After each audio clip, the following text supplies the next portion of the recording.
Welcome Startup Grind. We are here at African Leadership University and we are very fortunate to host Fred Swaniker, the founder of ALU.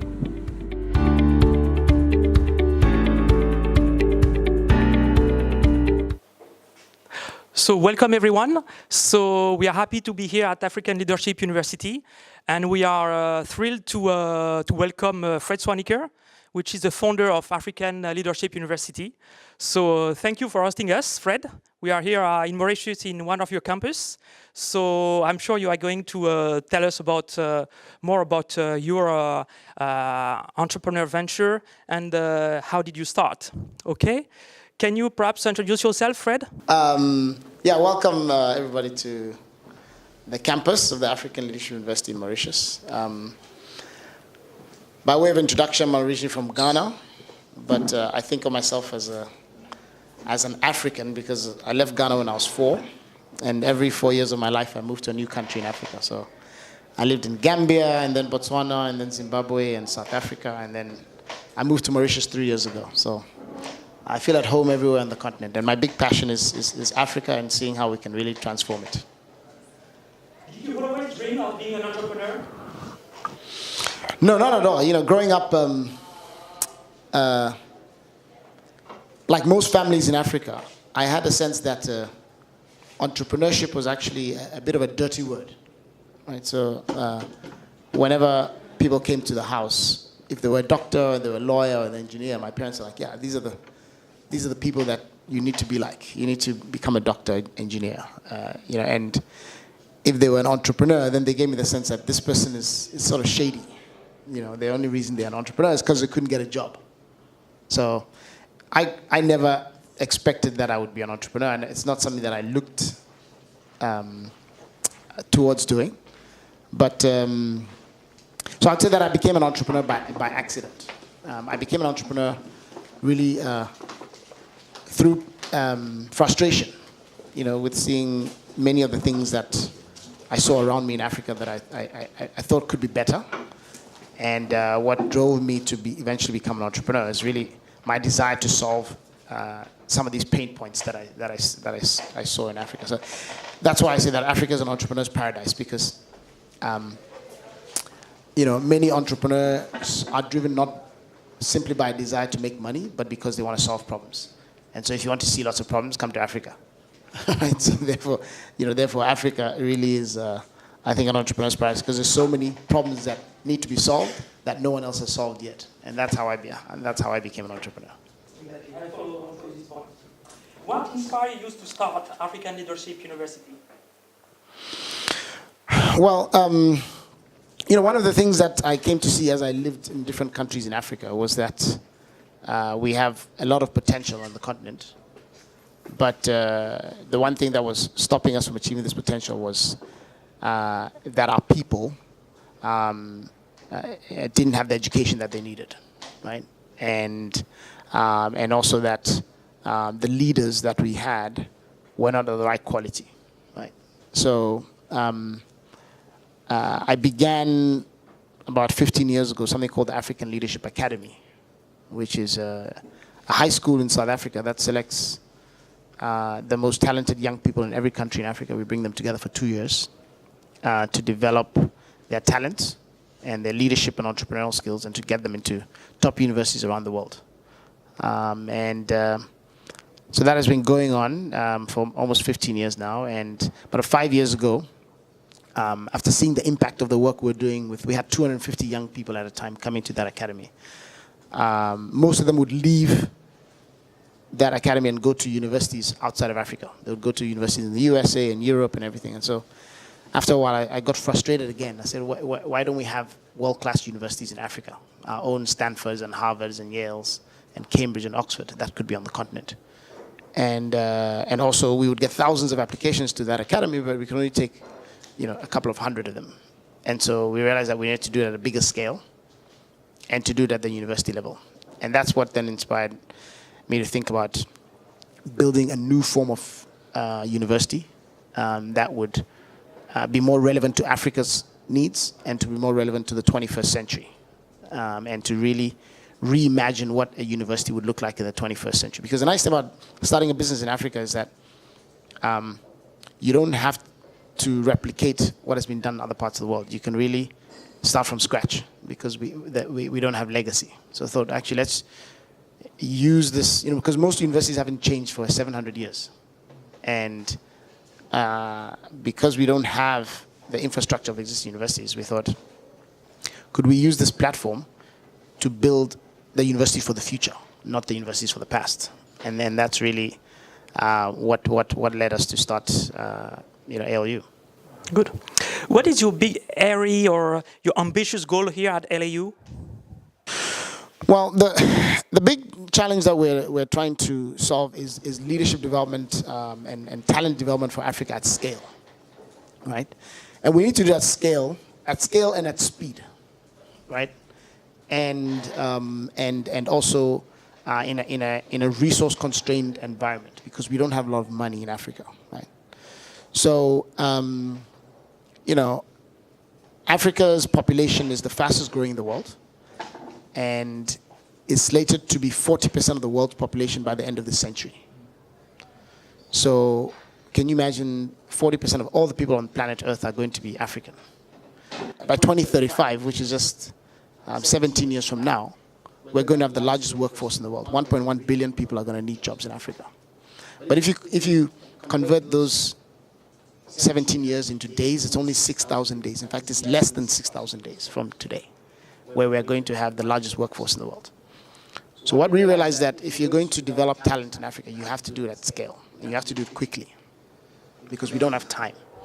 So our big, hairy, audacious goal at ALU is to develop 3 million leaders in Africa in the next 6,000 days. And to do it in an unconventional way.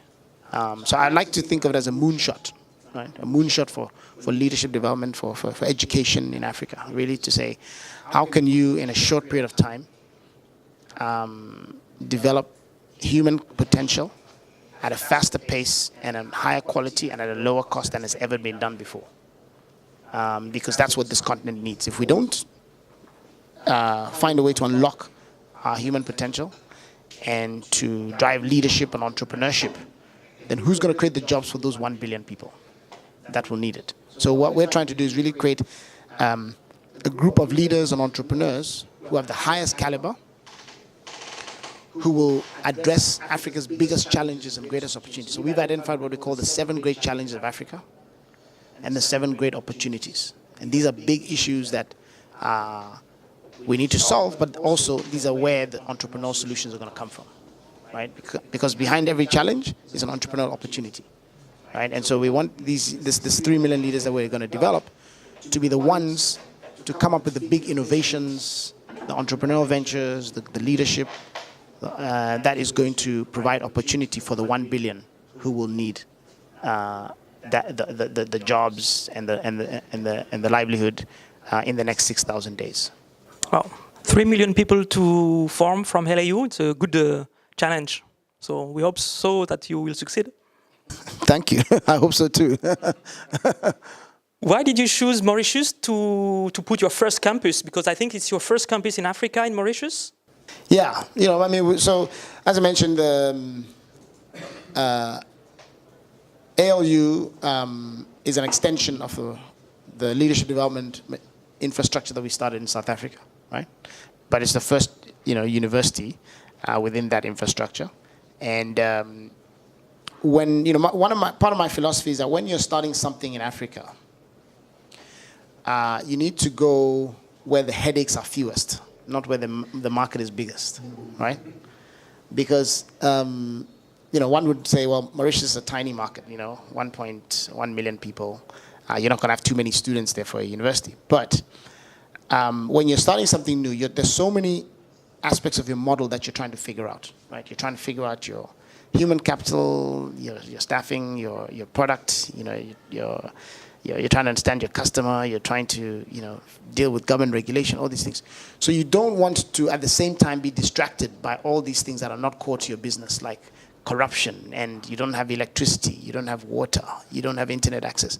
These are things that, it's not your core business. The next thing, you have to build a power plant because you don't have the power for your business.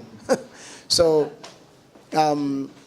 in looking around, for example, when I originally started working on the university, because the academy was based in South Africa, I set up a small team there to start the project. And I had 40 people, but 20 of them were stuck outside of South Africa because they couldn't get work permits. And I remember coming to Mauritius, the Board of Investment invited me to visit. And they provided a car to pick me up and to take me around for a week to see anyone that I wanted to see, to meet the ministers, to meet, the Tertiary Education Commission, all these people. They were really trying to facilitate. It's not working, sorry. Is it working? It's working. I think they're trying to record me. It's not for the room. Can you hear me in the room? Yes. Okay. They were really trying to facilitate my, coming into the country. And one of the meetings I had where I really realized that maybe Mauritius is the place to come. I met the Board of Investment, and I came from South Africa where 20 of my staff were stuck outside of the country because they couldn't get work permits. And the Board of Investment here was apologizing to me about how they could no longer process work permits in 3 days. And they said, oh, now it's taking us 2 weeks. I said, okay, you know what? I'll take 2 weeks because in South Africa it's never.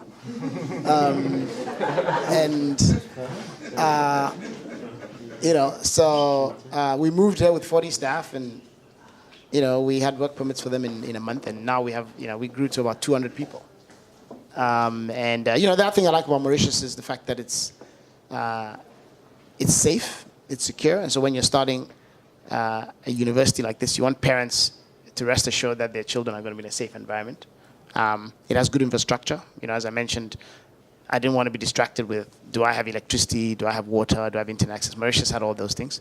The fact that they removed visas for 50 out of 54 countries in Africa also make it attractive, because if you have parents and you want them to come and visit their students, you don't have to worry about, are they going to now have to go through all these hassles to get visas? And also even just because, so for me, Mauritius is not just about, it wasn't just about setting up our first university. It was also about looking at where would be the headquarters for the entire ALU project, because we're building campuses all across Africa. And so I wanted to know, where can I base myself to do that? And the fact that if I want to have a meeting with my management team, and I've got executives all across Africa, they can be here tomorrow, right? They don't have to go and get visas and all that kind of stuff. They can come in and out. If you're hiring staff and you wanted to have them trained, you can send them here and they can get trained, and then you can send them off to other places. You don't have to worry about, where you're going to worry about work permits, right, or visas. And then also foreign exchange controls. When you are running a Pan-African enterprise, you want to be able to, get cash in and out and send it to all the different countries where you're operating. Mauritius doesn't have foreign exchange controls. For example, in South Africa, I remember a few years ago, one of my employees who was based in Tanzania or something, we needed to reimburse them for expenses, $500.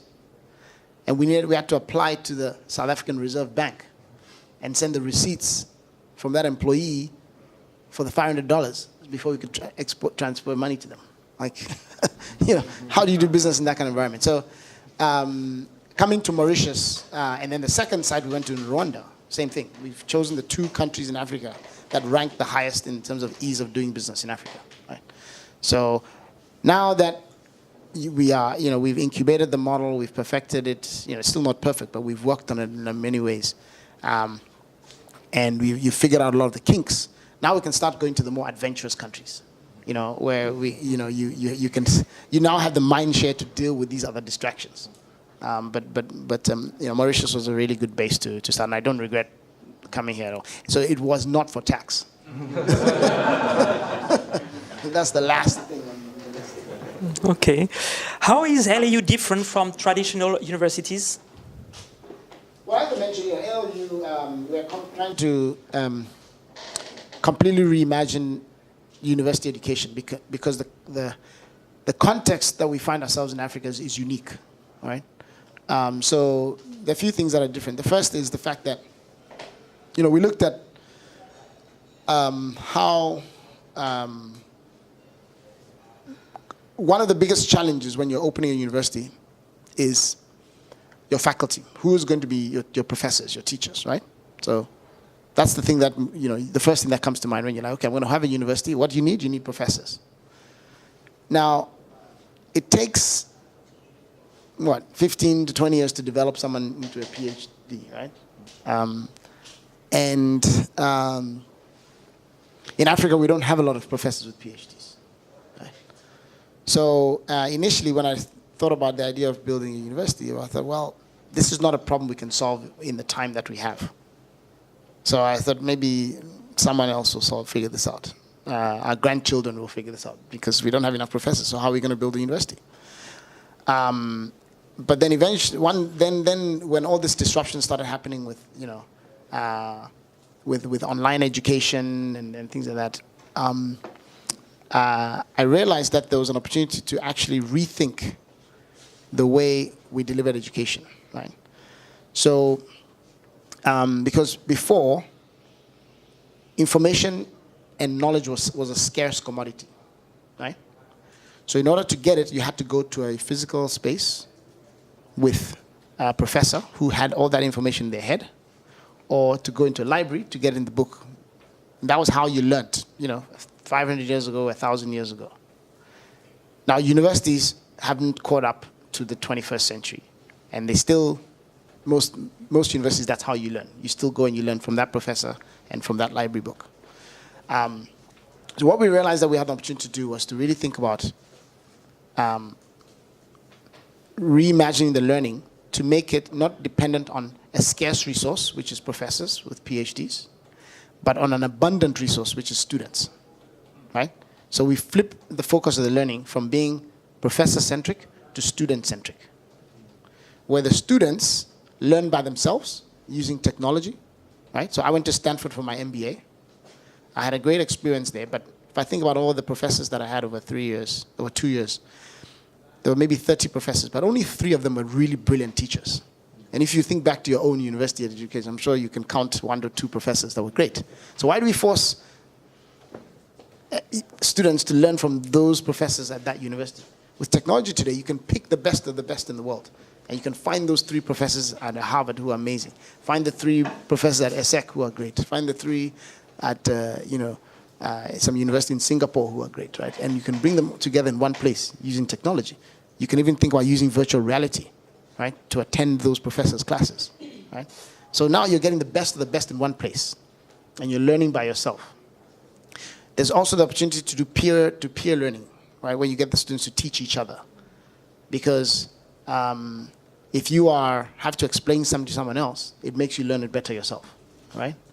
And then they can learn from experts. They can interview experts in the field. They can learn from projects. They can learn from internships. So we're really saying you have to disaggregate the learning from just being dependent on one person, this is a professor, to being driven by the student, where the student is the center of an ecosystem where they can get access to all this knowledge. So this is very important. This is not an online university. It's a physical university, right, as you can see here. But the learning model is one which is dependent on the students in that space, teaching themselves, teaching each other, working on projects together, and so forth. So that's one of the things that's really distinctive. And with that, it means it's entirely scalable, because you've removed the bottleneck to scale. Now, because we don't, one thing, there's no shortage of students. We have, millions of brilliant students in Africa, and you bring them together and you can open. So we can therefore open a new university in a matter of 3 months. Traditionally it would take a university decades. Years to open. So we can open a university in 3 months.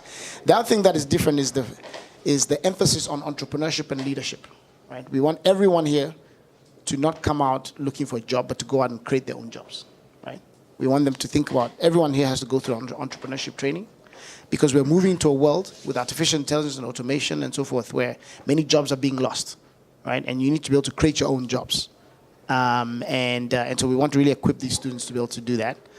And we're also are getting away from the traditional notions of academic majors, for example, right? So, traditionally when you go to a university, they give you a menu of disciplines: Bachelor of Arts in History, Bachelor of Science in Chemistry, and you have to pick from that menu.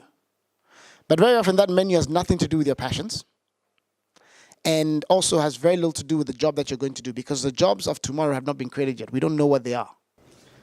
So why are we trying to predict by making you study a narrow academic discipline? And how many of you in this room are doing a job that is related to what you studied in college? It's probably very few, right? Yeah. So why do we force people to choose from a menu that has nothing to do with their future? So in our case, what we said is actually we want them to not pick from a menu of academic disciplines. We want them to pick from a menu of problems. So we ask them to look at these 7 challenges and opportunities that we face in Africa. And we say, don't declare a major, but declare a mission for your life. What problem do you want to solve? And then you curate your own learning experience around that problem that you want to solve. So you decide what you want to take. You decide what online courses you want to take related to that subject. So you want to figure out how to solve healthcare in Africa, right? So you will then decide, okay, over the next 3 years, I'm going to take these 5 online courses, one from Harvard School of Public Health, one from Yale, one from Oxford, one from University of Cape Town, around healthcare. Then I'm going to travel to 20 different rural areas to look at how they are dealing with healthcare. Right? I'm going to interview 50 healthcare professionals to learn from them and understand what they're doing. I'm going to read 25 books on the subject. I'm going to, go and do a prototype. I'm going to go to 50 conferences, and I'm going to, and you map out your whole learning model, experience. And then at the end of you've got a great network in the field in that you want to work in. You have a portfolio of evidence showing the things you've actually done, not just things that you have theorized about. And then you publish a thesis. So it's almost like doing a PhD, but as an undergraduate, right? Where you pick the problem you want to solve and then you curate your own learning experience around it, right? And what that does is it creates problem solvers. So what we're trying to get developed in these young people is not memorization of facts and figures, because you quickly forget those. We want to develop them as problem solvers, because once they're problem solvers, then they can always solve new problems as the world changes. So when artificial intelligence makes their job irrelevant, they will be able to solve new problems and they will be able to remain relevant. And so for us, we don't want to develop. We don't want our students to memorize facts. We want them to develop skills and to develop the ability to solve problems. And then that's when they go out to the world, and we think that they will be really relevant for the 21st century. And this is how we believe education should be done, not just in Africa, but really for the whole world. We think that this is really a global innovation in education, not just an African innovation. We have to disrupt the education, and I think this is what we are doing, and this is the vision of future. Yeah. So now let's focus a little bit about your entrepreneurship. As a lot of entrepreneurs are watching us, it's always good to say, perhaps, have you failed as an entrepreneur before starting ALU? Never.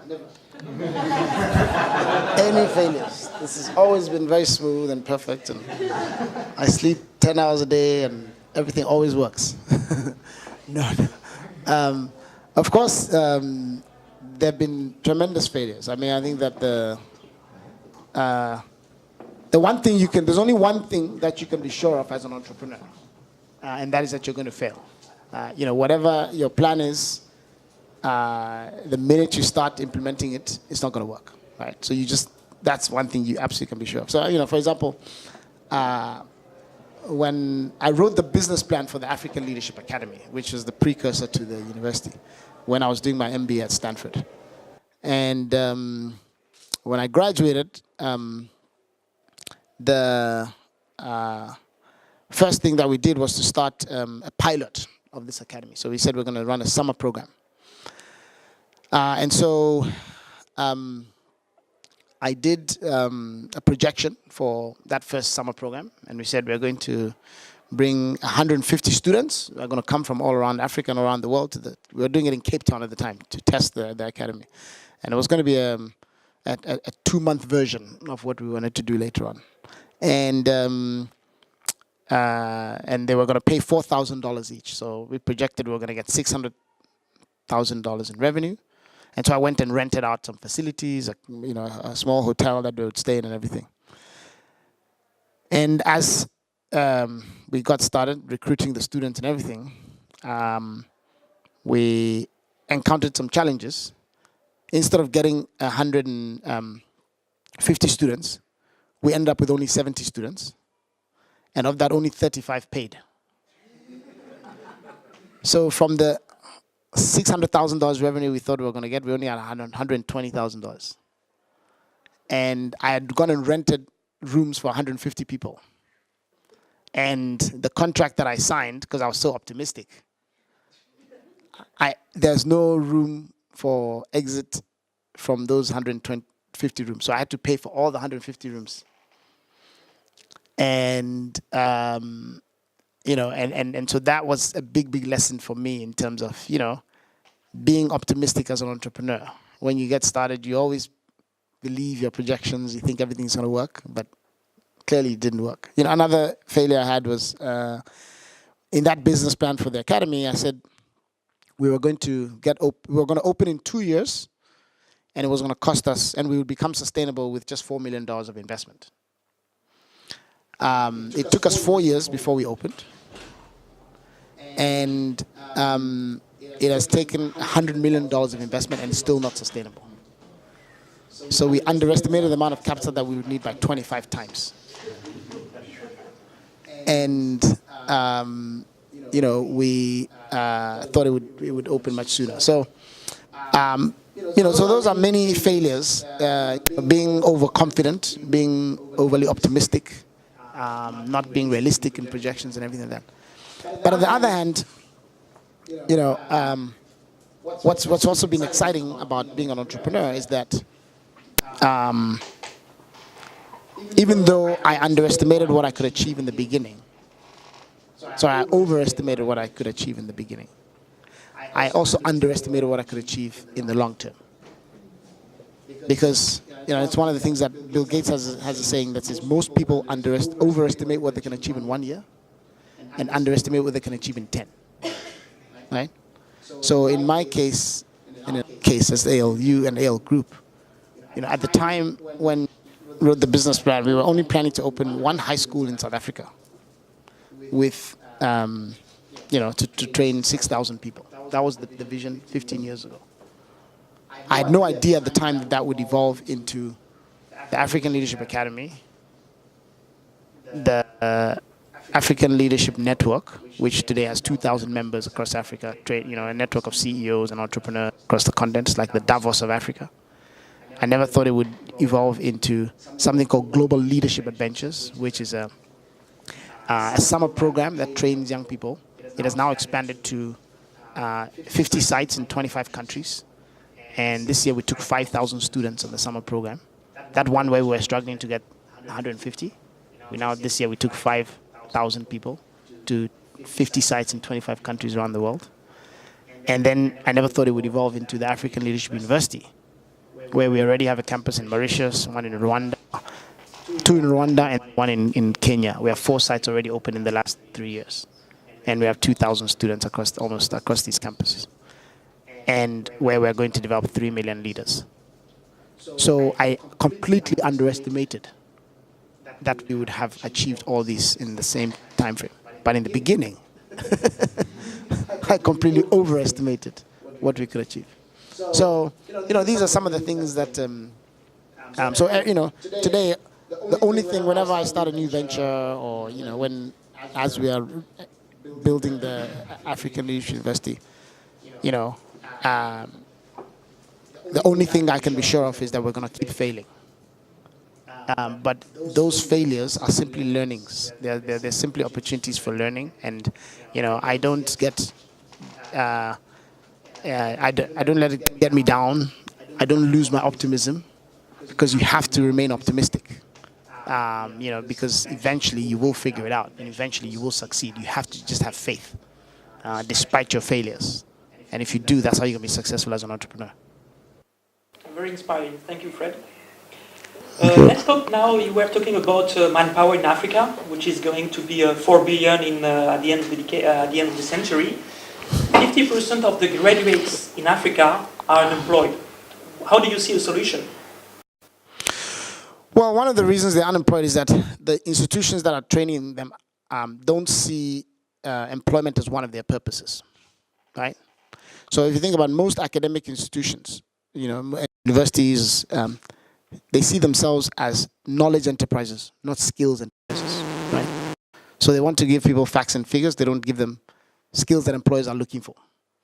So one of the solutions is that you need to really reorient organized academic institutions to understand that their client is ultimately society. It's not the professor's interest. It's not what they think they want to study, but really what does society need? What do employers need? What problems need to be solved in society? And so we've done that, for example, in establishing ALU. We did research with 150 employers to find out what are the skills they find missing in college graduates, right? And they told us we want people who can work in teams, who can communicate, who can think critically, who can manage projects, who can analyze data and make decisions with it. So we designed a curriculum that makes 100% of our students in the first year go through that, right? And they learn those skills. So we need to really reorient institutions to give people skills that make them highly employable and not just academic facts and figures, right? The other thing we think needs to happen is that you need to blur the barrier between education and work, right? So today you go through 21 years of your life purely in academia, and then suddenly you get into work and you never experienced work. And employers looking for work experience and you don't have it. We think you need to have an intermediate period where you're doing education only, and then there must be a period where you are going in between education and work, right? And then finally you do work more full-time. So here at ALU, our students spend 8 months on campus and 4 months in work every year. So by the time you graduate and you start for your first job, you already have 1 year of work experience, right? And now you're not fresh and you're just theoretical, you have practical experience. We also believe that you need to bring the real world into the classroom. So from the first month when students come to the university, they are working on problems for companies. So, our students here in Mauritius, for example, did a project for Uber, where they were helping them figure out which is the next country they should expand to in Africa. They did a project for L'Oreal, helping them figure out the digital marketing strategy for Africa. They did a project for, a company called 1 Acre Fund based in Rwanda that is doing work with farmers all across Africa, helping them to figure out how they can deliver better services to them. So managers from these companies give our students hard problems that they are working on. And then our students form teams, and then they do consulting projects, and they deliver their work to these managers. And they learn how to work in the world while they're here in the school, right? We bring professionals and executives to come and interact with them and teach them and so forth. So you really need to blur that barrier between education and the real world. And then finally, I think entrepreneurship has to be a key element of all education, right? Because we need to create people who are going to come out not looking for jobs, but who can create their own jobs, right? And in doing that, and this must be done not just in universities, but in vocational schools, in primary schools, in secondary schools. And I think vocational education is a key need in Africa, right? Not everyone needs to go to university. You can learn some vocational skills very quickly. You look at, Germany and Switzerland, they're great examples of this, right?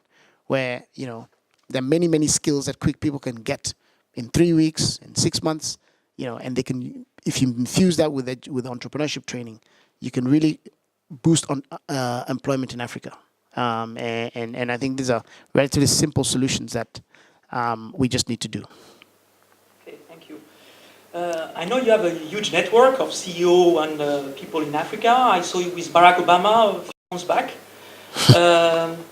If you receive $1 billion, where will you invest in Africa? In African Leadership University. No. What I would invest if I had $1 billion, I would use it to create a venture capital fund for young entrepreneurs, right? Because Africa's greatest wealth are its young people. And the nice thing about young people is that they are naive. And therefore, they're more likely to be more innovative. Because if you're naive enough to imagine better ways of doing things, right?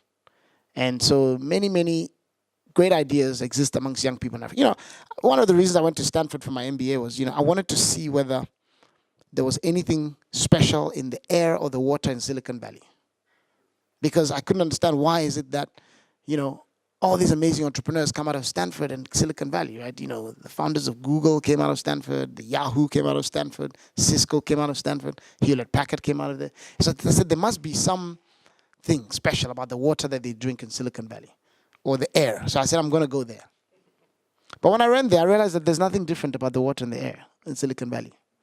The only difference is that a 17-year-old kid with an idea is taken seriously, right? And they invest in a 19-year-old Steve Jobs. And then they create an Apple, right? So those same people, the founders of Google were 21 when they started, right? Those same people exist in Africa. There's nothing different about it. The only difference is that we don't give that 17-year-old, that 19-year-old, or that 22-year-old an opportunity. We don't invest in them. We don't take them seriously. So there's a big need for venture capital investment. I think that some of the greatest opportunities for solving problems are going to come out of here. I mean, Elon Musk is a South African, right? You know, and there's many, many, many more of him that exist in Africa. And so some of the greatest entrepreneurs in the world are sitting here on this continent. And the only thing they need is someone to believe in them and to give them opportunities, whether it's skills, like we're trying to do, but also capital. And I think if we do that, this is going to be a source of innovation and prosperity, not just for Africa, but for the world. Because many of the world's solutions are actually can be solved by harnessing its biggest untapped pool of human capital, which is right here in Africa. And that's what I would do. I would invest that $1 billion into youth entrepreneurship and really unlock some prosperity for Africa and for the world.